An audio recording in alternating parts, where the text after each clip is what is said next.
Well, hello there. I am just going to jump right into it and start talking about my process here.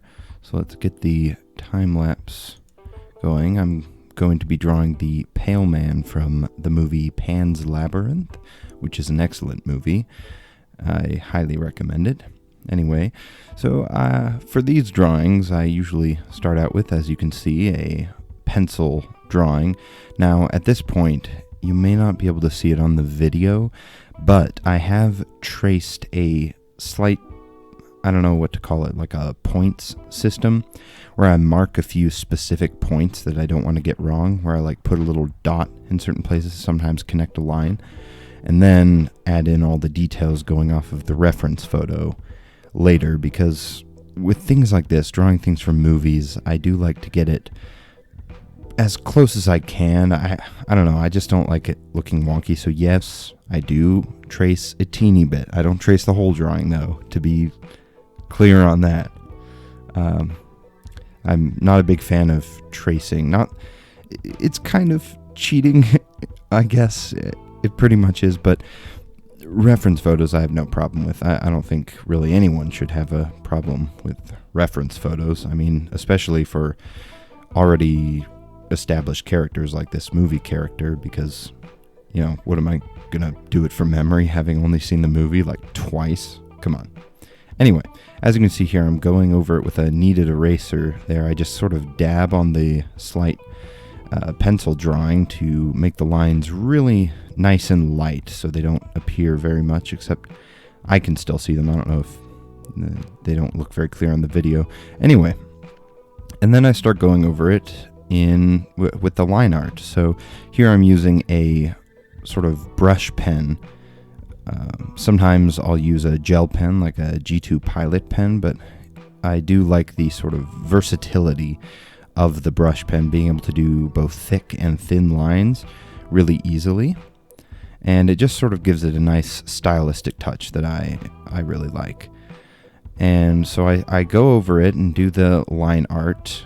I have a tendency to overdo some of the detail in the line art. It's something I've been trying to work on, especially lately. And I think in this drawing, I did a pretty good job keeping it simple while still sort of hinting at the detail. I used to do a lot more detail with the line art to sort of add texture.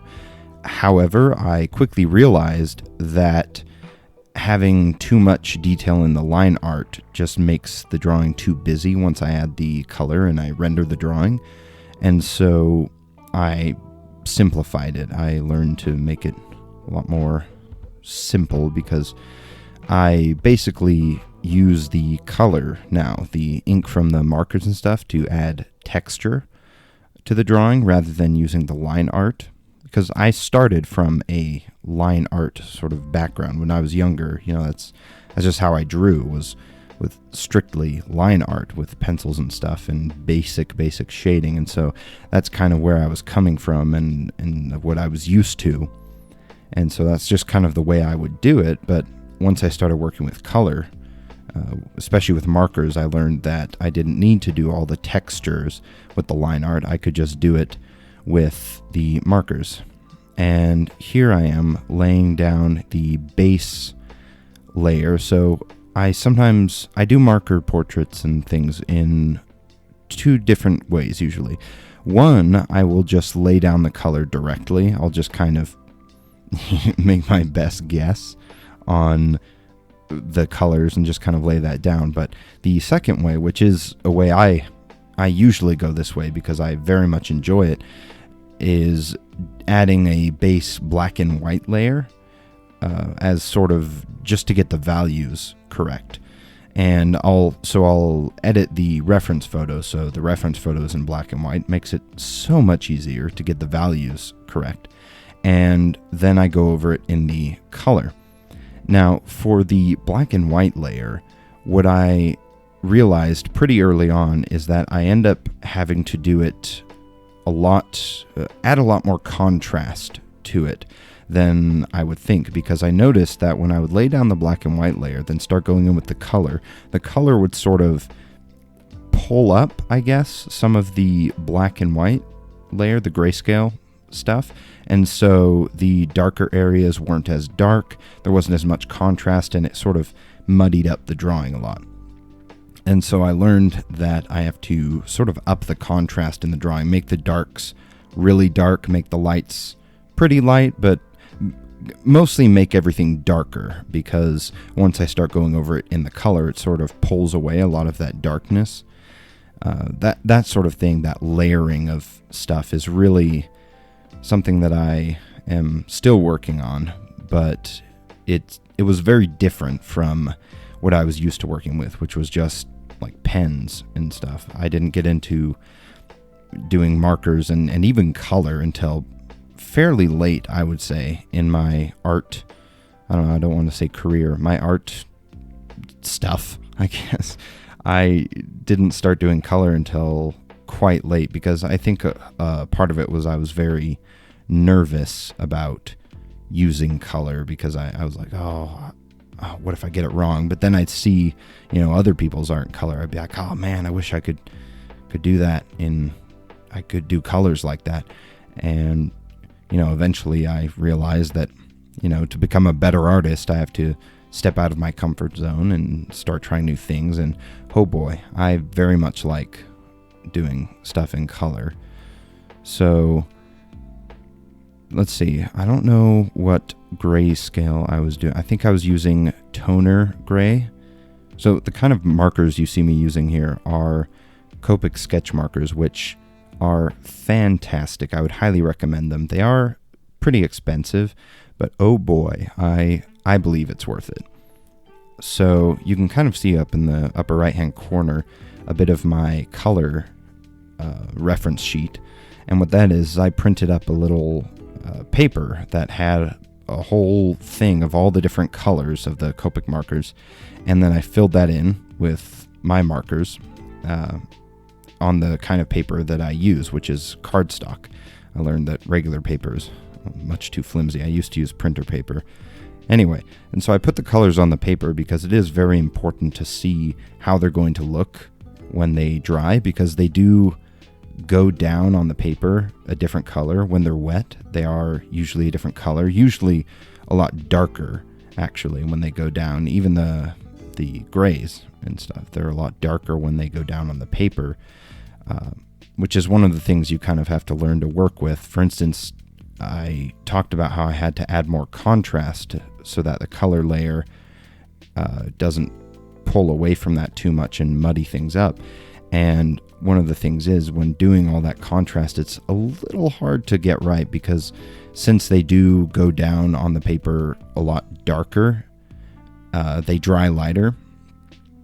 I would put stuff down and think, oh my goodness, that's too much, that's too dark, that's yikes, what have I done? I've messed up. And there's nothing I can do at that point about it. It's very hard to pull the ink off the paper. You can't really erase. So but then once I started going over it in the color layer, and once it dried, I was able to see that, oh yeah, this is actually the color I want. You just kind of have to trust the reference paper, especially when using things like gray tone paper or mid-tone paper, because oh boy, all the colors that go down on those papers just really do not accurately reflect how they look when they're dry. That's a difficult thing that I still have trouble with. Anyway, so here you can see me. I go in. I obviously start on the lighter stuff and then go in with the darker stuff. I mean, that's just, it's just easier to do that. And you can see kind of around a little bit that I added a bit of texture to the drawing, just to get that sort of not leathery, kind of leathery, sort of stiff skin. I don't know. I mean, if you've seen the movie, you know what I'm talking about. Like, the texture of the skin is very, it's a certain way. It's kind of saggy, but also stiff and leathery, like kind of old. And so I really wanted to get the texture in that. And so you can see with the lighter stuff and even some of this darker stuff, you can see adding in the bits of texture, just a few little lines here and there. You can kind of see that I placed the drawing a little too far down and to the right than I had wanted to. Well, I don't know if you maybe didn't know that. Maybe it seemed intentional, but I assure you it was not. Once I finished this drawing, I realized, shoot, it's placed wrong on the paper, but there's nothing I can do about that. So it is as it is. It is kind of hard to get the framing just right in a drawing. Sometimes I estimate wrong, and so I start part of the drawing in one part of the paper, but once I get all the proportions down, I kind of realize that I'm too close to one of the edges or one of the corners or whatever, and at that point, if I haven't laid down the ink stuff yet, then I can just adjust, I just erase or just get a new paper. But if I've started laying down the ink, I'm kind of locked in. I'm like, you know what? I got to keep going, especially if I'm going on the marker layer, because the markers have a hard time blending when they're dry. When the markers are dry, they sort of create these wet edges when you try and add more stuff. So I kind of have to go all in one sitting or just go in sections, which is something I will usually do if I know it's going to be a sort of long process, a big drawing or something that will take a lot of time. I'll do it in sections. So like in this drawing, I would maybe approach it like, I'll do the right arm as sort of one thing, and then the left arm as a section, because doing it all at once, it's kind of hard to keep the ink wet enough to blend properly. And there we are, checking the paper for reference. So I've started going down on the color layer now, as you can see, sort of laying in some of those yellows, and you'll probably notice, there are those moments of hesitation as I check the colors on the reference sheet and think about, all right, what color do I want to use? I have these 3 cases for all my markers. I have all the colors of the Copic sketch markers, which, not to brag or anything, but I do have those. Anyway, so what I'll do when I'm picking colors is I'll actually usually pick them beforehand, where I sort of lift all the colors up that I want, where they're all sort of sticking out, so I can come back to them a little later, and if I need to remember. So I don't draw out a palette on a separate piece of paper. I know that's how some people do it, where they'll pick the colors, they'll mess around with some palettes, but I just kind of look at the reference paper, look at the reference photo, and just kind of pick out, all right, these are the colors that I think are in the palette I want to use, so here we go. And then I just kind of start laying them down, and if it looks wrong as they're going on, I got to adjust. But right here, I remember when I was doing this drawing, I was sort of thinking as I was laying down this color in particular, oh no, it's too orange. So in the movie, of the mythology of this creature, it has blood-stained hands and mouth because it eats people. Anyway, so it's supposed to be sort of like a very reddish, like dried blood and stuff, and I was like, oh shoot, this color is way too orange. But I sort of just trusted my gut, because usually me second guessing those decisions of colors and things ends up with me doing the wrong stuff. So I just kind of had to trust that the ink would look right once it went down on the paper, and it started looking better later on. I started realizing, this is actually very accurate to the reference photo.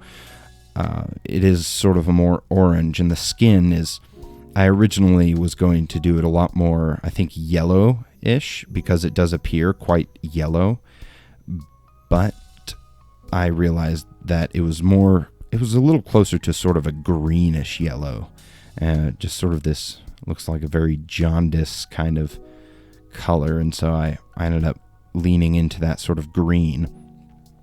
And so you can see here what I'll usually do is the lighter colors. I won't color in all the sections with the lighter colors, and then all the sections, like the whole drawing, with lighter colors, and go bit by bit. I'll sort of layer it in the same way I did the black and white, where I will do I'll look for, okay, where are the lightest sections for this color, and I'll do it in just those sections, and then do the same thing for the other colors, where the darker colors, I'll just do it right over where the dark black and white is. So the grayscale layer really acts as my sort of guide almost. It ends up becoming almost like one of those paint by numbers things where it's like, all the spaces with 4 color green. It's sort of like that, where it's like, oh, all the spaces with this particular tone of gray, I'm going to be putting down this color. And of course, that does vary based on how I'm blending things and the color combinations, but that's essentially how it goes. I mean, sometimes I'll change up bits of my process. It really depends on the day. You see here, I'm going in with bits of other colors to add a little more texture, doing the last looks and just kind of adding a few bits and bobs there. This, I think, is mostly the texture of it. And so I think I'm about done with this. I have a tendency to overwork drawings where I'll just kind of keep making adjustments over and over, like, oh, this needs a little something here, this needs a little something there. I'll just keep going and going and going until I sort of realize, oh, shoot, I've done too much, and it just looks terrible. And so I've learned to sort of trust the simplicity of things. And you see earlier I was coloring over a bit with the clear or the colorless ink, the blender marker is what it's called. And that was, I had laid down a bit too much color, or a color that was the wrong color in that area, and ended up having to pull some of that off. It is very hard to do that. Coloring over with the colorless blender does usually make some wet edges, and it kind of can screw things up a lot, but sometimes it's just kind of necessary. Especially sometimes I'll get markers that have a lot of ink in them, and so it will drip off of the nib, and I won't notice that the nib is too saturated, and I put it down on the paper and it just blots the whole area. And I go into full panic mode, like, oh no, I have to save this drawing. And so I have to go over it with the colorless blender and try and push the colors back to where I want them and pull up the colors that I don't want there. Anyway, so that's sort of my process with these marker drawings. I do other styles as well, like stuff with just pens, and I'll show you some of those, talk about my process with those. But this has been my process with these sort of marker portraits. Just give you a bit of insight there. I thought this would be a good way to start off this channel, which I'm mostly doing just for fun. I just kind of like to talk about things, and I figure, why not make some content? I mean, if no one ever sees this, or if 3 people do, then honestly, I wouldn't mind, because ultimately I think I'm doing this kind of mostly for my own benefit, because I don't want to just talk to myself a lot. I kind of want to talk to other people, but at the same time, we don't have to get into that. Anyway, I thought this would be a good way to start things off. I deliberated a lot on how to start off this channel, like what I should do for the first video, and I just kept drawing a blank every time I would sit down to record something. I just couldn't get into it. I was like, what do I do? And then I kind of realized, a good introduction, just kind of show my art, explain a bit about my process. Anyway, you can go check out this drawing and more of my stuff over on my Instagram, which is at Gavin Gifford Art. Pretty simple to remember. Hope you enjoyed this, learning about my process and stuff. I'll see you next time, I guess. Bye.